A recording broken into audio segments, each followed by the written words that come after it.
What if I told you that one unlucky princess went from royal bloodlines to being paraded in the streets as a prostitute by order of her own father? And no, this wasn't some fringe rumor. This was cold, historical reality. Forget Disney fairy tales. History's royal daughters often got the horror movie treatment. Because when you're born into royalty, your body isn't yours. It's politics, it's currency, it's a weapon. And in this case, it became public property. Now, why does this matter? Because this isn't just about one tragic princess. It's about how absolute power could turn family into tormentors and women into pawns. It's about how royal duty sometimes meant living your worst nightmare in front of the whole kingdom. And honestly, it makes you wonder if we've really evolved that much, or if history just got better at hiding its dirt. So buckle up. Hit subscribe if you want more tales that will make your history teacher cry into their coffee. Trust me, you'll need therapy after this one. Let's get right into it. Number 1. Daddy's cruel revenge. Imagine your own father forcing you into sex work because you had the audacity to exist. That's basically what happened to Joanna of Naples in the 14th century. After her husband's suspicious death, which, by the way, she may or may not have had a hand in, she suddenly became a political liability. Her rivals painted her as a corrupt, sinful woman, and instead of defending her, her own family doubled down on humiliating her. The cruelest part? Chroniclers recorded that Joanna's father wanted to prove her shame to the public. He allegedly forced her into prostitution as both punishment and propaganda, parading her through Naples like a disgraced courtesan. This wasn't just family drama. It was statecraft. Because in medieval politics, destroying a woman's body was the quickest way to destroy her credibility. Think about it. You're born royal, raised in castles, dressed in silks, and then you're thrown into brothels to be used by the same public who once bowed to you. That's not just punishment, that's psychological warfare. And the cherry on top? The church often sided with the men orchestrating these humiliations. If God's supposed to be your wingman, Joanna's God definitely ghosted her. Basically, her dad turned her into medieval clickbait. Fallen princess exposed. Number 2. Public shame as politics. Here's the thing most people don't realize. Prostitution wasn't just tolerated in medieval Europe, it was regulated. Brothels were taxed, sometimes even owned by city governments. So when a princess was thrown into that system, it wasn't just punishment, it was politics. It was like taking the most sacred figure of a nation and making her the ultimate meme of disgrace. For Joanna, the humiliation served multiple purposes. It kept her enemies satisfied, gave her father a perverse sense of control, and reassured the public that their rulers were morally superior to the sinful queen. After all, what better way to prove your dynasty's virtue than by turning your daughter into a cautionary tale? Picture the scene. Townsfolk whispering, men lining up, priests condemning from the pulpit, all while Joanna is marched into the red light district. Her identity as princess wasn't erased. It was weaponized. Every encounter, every rumor, every scandal reinforced the message. Nobility means nothing when the men in charge decide you're disposable. It's like Game of Thrones, except real people bled for it. Number 3. When virginity equals currency. You know how today people brag about saving money or crypto investments? Well, back then, your virginity was literally your stock portfolio. For royal daughters, that hymen was worth alliances, armies, and cold hard cash. Once it was gone, especially outside of marriage, you might as well have been a crashed economy. That's why Joanna's humiliation hit even harder. By forcing her into prostitution, her father wasn't just hurting her personally, he was obliterating her political value.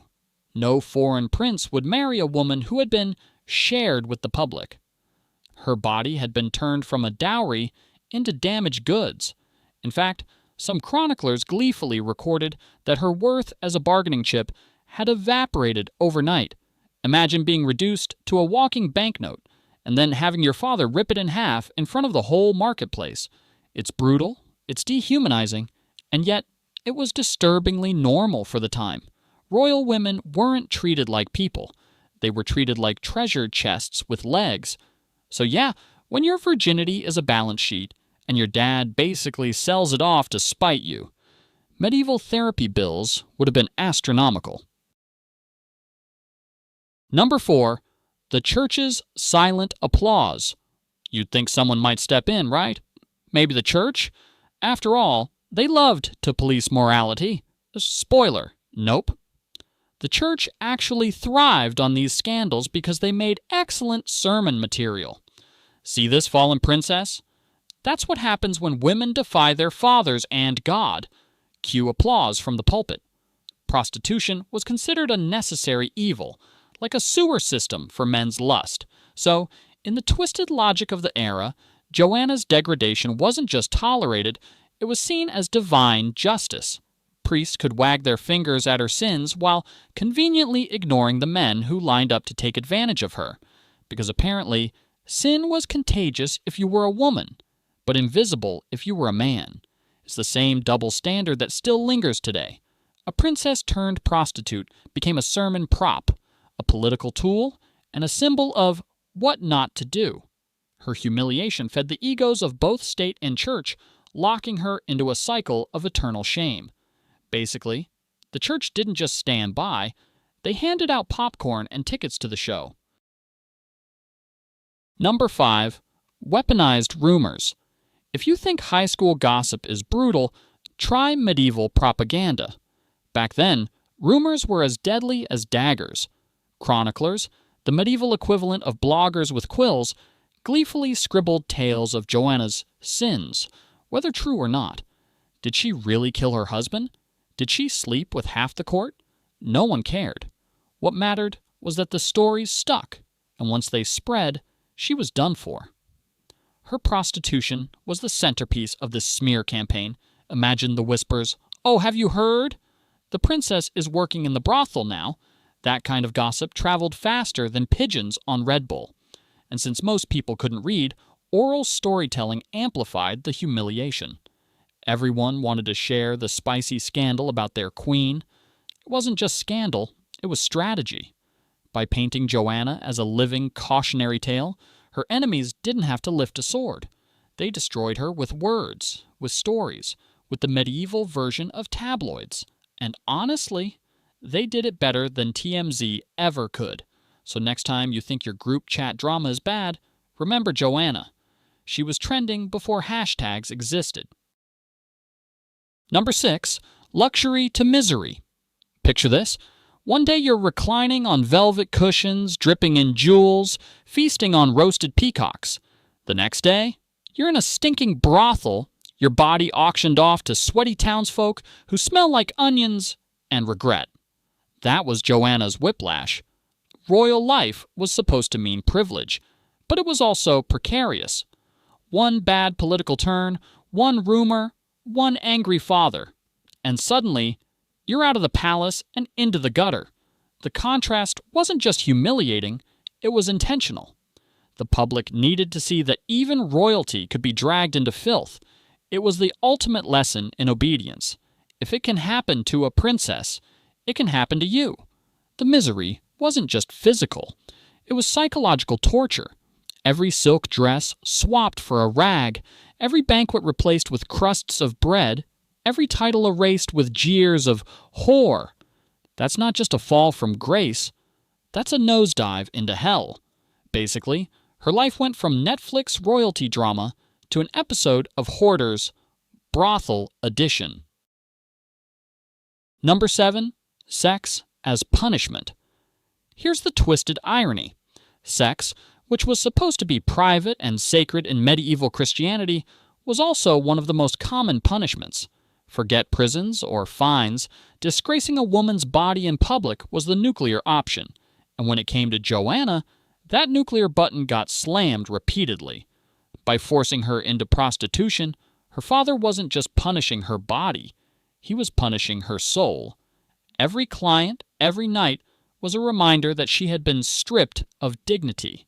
And unlike a jail sentence, this punishment left permanent scars. It wasn't about reform, it was about annihilation. Think of it as medieval cancel culture, except instead of losing brand deals, you lost your humanity. Joanna's body became both the evidence and the sentence. She wasn't just shamed, she was weaponized as living proof of what happens when women step out of line. And the worst part, her punishment never ended. Even when she was no longer in the brothel, the stigma stuck to her forever. Basically, sex wasn't just about pleasure. It was politics, punishment, and propaganda all rolled into one sweaty, awful package. Number 8. The audience's guilty pleasure. As much as we want to feel sorry for Joanna, we also have to admit the public ate it up. People loved scandals. A royal prostitute? That was the medieval equivalent of a viral TikTok. Crowds gathered to whisper, to watch, to judge. And let's be honest, some of them weren't just judging. They were lining up at the brothel door. It was hypocrisy at its finest. The same men who condemned her from the pulpit or in court were also the ones sneaking into her bed. Public shame always had a double edge. You were punished, but you were also consumed like entertainment. For Joanna, her humiliation became a national pastime. It's disturbingly similar to how celebrity scandals work today. People tweet about how disgusting a star's behavior is, while secretly clicking every leaked photo and headline. History doesn't change, it just gets faster Wi-Fi. So yeah, Joanna's tragedy wasn't just her father's cruelty, it was the audience's complicity. They didn't just watch her downfall, they bought tickets to it. Number 9. A dynasty in ruins. When one princess is publicly disgraced, the shame doesn't stop with her. It spreads like a virus through the entire dynasty. Joanna's forced prostitution wasn't just about her. It was about making her whole family look corrupt and cursed. Suddenly, Naples didn't just have a fallen queen, it had a royal family smeared with scandal. Think about it. Who's going to ally with a kingdom whose rulers can't even keep their own daughters safe? Or worse, are the ones destroying them? Diplomacy ran on appearances. Marriages sealed treaties. And with Joanna's reputation in the gutter, Naples looked like a kingdom that couldn't even control its own palace, let alone command respect abroad. It's like when a CEO gets caught in a major scandal. The company's stock tanks, investors panic, and suddenly everyone is backing out of deals. Except here, instead of stocks, it was lives, land, and bloodlines on the line. Joanna's humiliation didn't just ruin her, it destabilized the very foundation of her dynasty. Basically, medieval politics were one giant soap opera, except the cast was armed with armies instead of microphones. Number 10. The echo of her legacy. Here's the thing about history. It doesn't just forget, it repeats. Joanna's story became a cautionary tale for generations of royal women. Whenever a queen or princess was accused of scandal, whether it was adultery, betrayal, or just being too powerful, Joanna's fate was held up as Exhibit A. See? This is what happens when women step out of line. Even centuries later, chroniclers loved to drag her name through the mud. She became a symbol, not a person. Her life reduced to a grotesque parable about sin and shame, which means, in a way, her prostitution never really ended. She kept being paraded over and over in the pages of history. And that's the cruelest irony. The punishment designed to destroy her in life ended up immortalizing her in infamy. Instead of fading quietly into the background, Joanna became unforgettable for all the wrong reasons. It's the historical version of going viral for the worst possible scandal, then never being allowed to live it down. If medieval history had YouTube comments, hers would have been a bloodbath. Number 11. No escape, even in death. You'd think, after all that humiliation, Joanna would at least get a peaceful ending. Spoiler, nope. Her enemies made sure her legacy stayed as dirty as possible. Chronicles and court gossip kept replaying her alleged sins long after she was buried. Even death didn't wipe her slate clean. Instead, it froze her in time as that fallen princess, never the ruler, never the strategist, never the human being she actually was. In medieval Europe, women rarely got to control their own narratives, but Joanna's story shows how extreme the punishment could be when they lost it entirely. Her body was used in life, her reputation was used in death. She was never free. Not in her palace, not in the brothel, not even in her grave. It's like the medieval version of being memed forever. Once the story stuck, you didn't get to log off. Number 12. The dark lesson. So what do we take from all this? If history teaches us anything, it's that absolute power doesn't just corrupt, it humiliates. Fathers can destroy daughters. Churches can sanctify cruelty. Crowds can cheer for tragedy. And women's bodies, they were the easiest weapons of all. Joanna of Naples wasn't just punished. She was erased, rewritten, and recycled into everyone else's agenda. Her story is proof that royalty wasn't protection. It was a target. And while we might like to think the world has changed, just take a look at how modern society still consumes female scandal. From leaked photos to tabloid takedowns, the cycle isn't gone, and it's just online now. So maybe the real lesson is this. If you're born royal, pray your worst nightmare doesn't double as public entertainment. And if you're not royal, well, congrats. At least your dad can't turn you into a state-sponsored prostitute. Probably. That's all for today. I'll be making similar videos in the future. Subscribe to see them.